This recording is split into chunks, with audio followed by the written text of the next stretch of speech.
I have a really quick video here on how to program these from China. So here we have my original gate key, which is great. Just need to copy it. So first thing you get is you will get these little packet like this. Actually, let's just use this one. I've got to rake them here.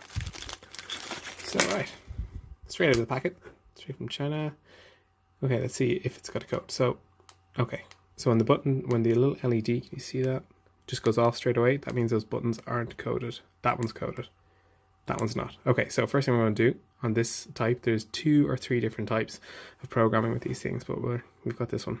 So C and D starts flashing. Let's reset it, and now to clear all codes, A and B. Great, let's check that. Gone, gone, gone, and gone. Right, let's program it. So first thing you do, hold down the key you want programmed. So there we go. And then the code you want. A little bit closer. There we go. Let's pick it up. So now I want to do B. Let's do B in here. Ah, there we go. Picked it up. Okay, so good, good. And that's one fob done.